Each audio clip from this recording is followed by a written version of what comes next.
Eu sou Manuel Carvalho e este é o P24. A NATO começa a ficar mais europeia, mas ainda precisa da América. 1 year ago in The Hague, allies committed to invest a lot more in defense, 5% of GDP by 2035. And we are already making remarkable progress. And they agreed to ramp up defense production and innovation. And here we are now, 1 year later in Ankara, already delivering results. Na conferência inaugural da Cimeira da NATO em Ankara, na Turquia, o secretário-geral da organização, Mark Rutte, apresentou-se aos delegados dos Estados-membros com o seu proverbial otimismo. Estamos à beira de uma revolução industrial no setor da defesa, anunciou. A promessa dos europeus de aplicarem 5% do seu produto interno bruto na indústria e logística da guerra, avisou, está a dar resultados. Há novos aviões de transporte militar da Airbus a serem apresentados, há avanços na indústria dos drones, onde a portuguesa Tekever dá cartas, há novas tecnologias da sueca Saab, capazes de substituir os sistemas de vigilância dos velhos aviões AWACS. Tudo boas notícias, portanto, nem por isso.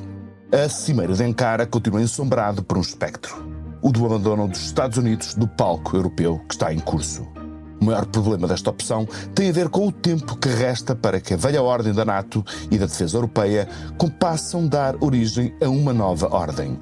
Como escreveu esta terça-feira o New York Times, a maior ansiedade da Europa é saber se a transição para o que muitos chamam de NATO 3.0 vai acontecer o mais suavemente possível. E mesmo que não haja um ataque da Rússia antes de 2035, quando o colossal investimento europeu na defesa vai atingir os tais prometidos 5% do PIB, uma NATO sem os americanos continua a ser difícil de conceber. Mesmo que as forças convencionais da Europa aumentem, um sistema eficaz de defesa do continente, dizem os especialistas, precisa da dissuasão nuclear americana e da ultra-sofisticação de muitas das suas armas. Suspensa destes dilemas, a Cimeira de Ankara é mais um episódio do drama de um continente que parece uma criança que, de repente, deixou de contar com os braços protetores dos seus pais. Com a América fora, dizia o Financial Times, a Europa vê-se obrigada a pensar no impensável. Nas armas que ainda não tem para responder a um eventual ataque russo ou nas armas que terá a desenvolver a partir de um desconhecido buraco negro. Vale a pena apostar em tanques? O que se pode aprender com a extraordinária máquina de defesa ucraniana de drones? Em que medida se poderá acreditar que os americanos poderão, ao menos, fazer o que a cavalaria fazia nos filmes de cowboys, como sugere o ministro polaco dos Negócios Estrangeiros, Radoslav Sikorski? Nestes tempos de incerteza, as perguntas abundam e as respostas vão proliferando. A Rita Cisa, correspondente do Público em Bruxelas, está em Ankara a cobrir a Cimeira da NATO e, por isso, está em condições ideais para nos ajudar a entender o que se está a passar. Este é o P24, o seu dia começa aqui.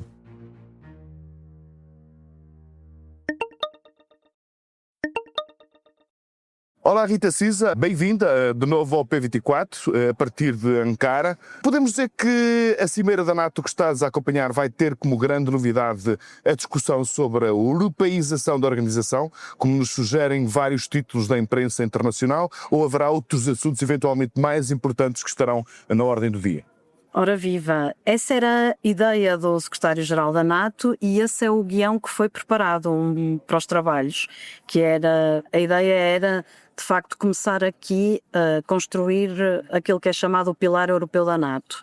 Mas com Donald Trump tudo é um pouco imprevisível e o que vimos quando chegou aqui o presidente dos Estados Unidos é que veio outra vez falar dos seus agravos e das suas queixas e mais uma vez deixar subentendido o seu pouco compromisso com a defesa coletiva, a sua intenção talvez não a intenção seja a palavra certa, mas a sua disponibilidade para, por capricho ou por qualquer outra razão, abandonar o aparelho de segurança montado no continente europeu. Na Europa, sim.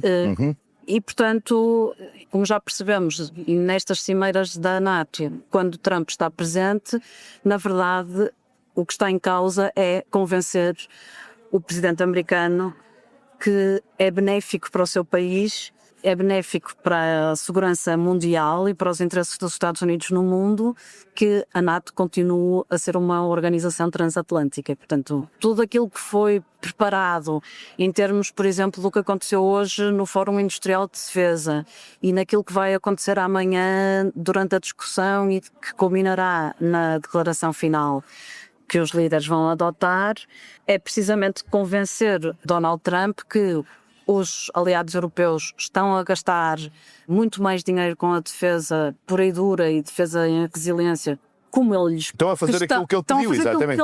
Exatamente, que estão disponíveis para participar numa missão que garanta a segurança de navegação no Estreito de Hormuz quando acabar a guerra, que estão disponíveis para assumir responsabilidades pela defesa convencional na Europa, principalmente no flanco leste, principalmente no Alto Norte, no Ártico, embora isso também choque com a visão de Donald Trump sobre o território da Groenlândia. Portanto, tudo foi preparado para entregar de bandeja ao Presidente dos Estados Unidos a concretização das suas exigências, mas enfim... É tudo sempre muito surpreendente, não é? Exatamente. Certo. Sobre a questão essencial, tu falaste aí, portanto, da intervenção do Mark Rutte, secretário-geral da NATO, no Fórum sobre a Indústria da Defesa. Ele deixou no ar um discurso muito otimista sobre aquilo que tem sido o ritmo e a qualidade também do investimento europeu em defesa.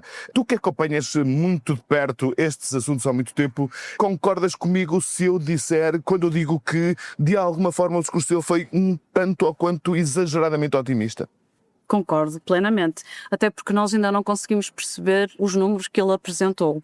Parece-nos um pouco, enfim, para quem também acompanha os assuntos europeus, quando começamos a discutir o orçamento comunitário e vemos aparecer tabelas com valores, umas em preços constantes e outras em preços correntes, e fazer comparações entre os dois, parece-nos que foi um pouco esse o truque que Mark Rutte também utilizou aqui, porque, enfim, ele fala sempre num aumento de 20% do investimento dos aliados europeus e do Canadá em 2 anos, portanto 2025 e 2026, mas depois oferece valores diferentes para materializar esse aumento de 20%. E ontem também veio falar na meta para os gastos da defesa que foi fixada na cimeira do ano passado e que é chegar até aos 5% do produto interno bruto em investimento em defesa até 2035, portanto isto é um compromisso para uma década, sendo que ele ontem veio dizer que os aliados europeus e o Canadá já estavam muito perto dos 4%. Uma pergunta que eu queria fazer a propósito dessa questão em concreto. Nós sabemos, por exemplo, que os alemães, e em especial os polacos e os nórdicos, estão bastante mais avançados do que o resto da média europeia e, em concreto, mais avançados que o bloco das principais potências militares europeias, que são a França e o Reino Unido. Esta diferença de ritmo suscita algum tipo de divergência ou algum tipo de tensão nas discussões que estão em curso na NATO? Ou o que conta, para todos os efeitos, é o objetivo de 2035? O que conta é, neste particular, é acalmar Trump. O objetivo dos 5%, para muitos aliados, foi visto um pouco como tinha sido o anterior da Cimeira de Gales dos 2%. É um objetivo de longo prazo, mas não acontece, ninguém vai para a cadeia se não cumprir. E quando chegarem a 2035, Trump já não estará na Casa Branca. E, portanto, há aqui uma grande margem de manobra. Mas, de facto, há um entendimento claro entre os aliados europeus de que eles têm que gastar mais na defesa porque a ameaça da Rússia é muito premente e eles não estão preparados para defender o continente se os Estados Unidos retirarem. Isso é claro como água para toda a gente, não há a mínima dúvida.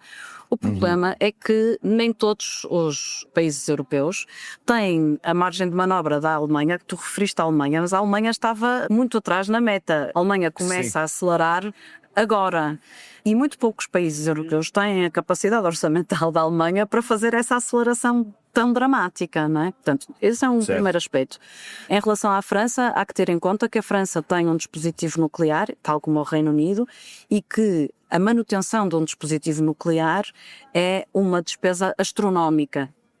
E, portanto, enfim, são países que têm muitas capacidades. A França é uma superpotência em termos de capacidades e também na dissuasão nuclear, que não está, enfim, apesar de tudo, a par da do Reino Unido, mas tem muito mais, tal como o Reino Unido, muito mais constrangimentos orçamentais para dar este salto de 1% ou 2% num ano, do produto interno bruto dedicado à defesa num ano ou dois. Enfim, por exemplo, em relação à Polónia, há que ver primeiro a base de partida, não é? Portanto, depois temos aqui também os ciclos económicos, não é? E o facto das economias estarem em expansão ou em contração. Mas a Polónia, já antes de assumir de ter colocado em cima da mesa a discussão dos 5%, precisava de dar um salto qualitativo no seu aparato de defesa porque, enfim, tinha equipamento soviético, não é?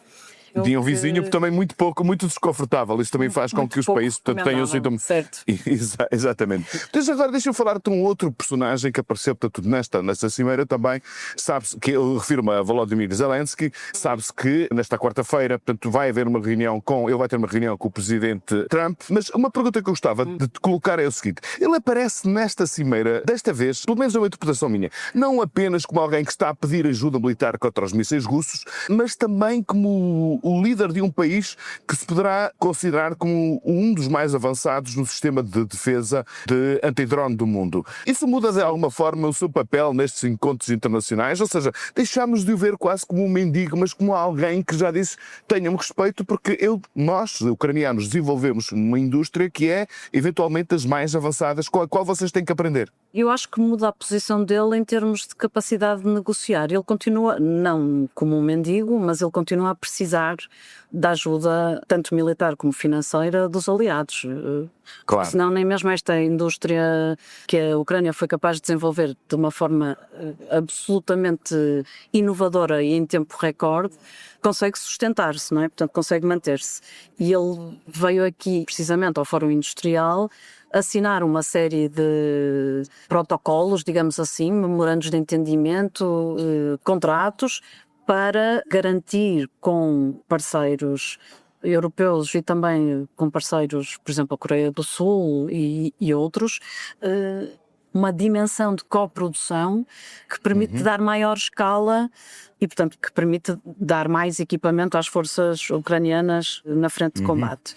Mas, por outro lado, essa capacidade, que aliás a NATO vai reconhecer na declaração final, ao dizer que a Ucrânia deixou de ser apenas um beneficiário e passou também a ser um fornecedor de segurança da NATO, portanto, precisamente nessa vertente industrial, e também porque, em termos de métodos, táticas de combate, a guerra na Ucrânia está a ser um laboratório de experiência da guerra moderna, que está a ser traduzida depois para os planos operacionais da NATO, mas permite agora ter um argumento político, principalmente com Trump, que é o seguinte: nós conseguimos virar a situação no teatro de operações, não é? Portanto, na frente da guerra.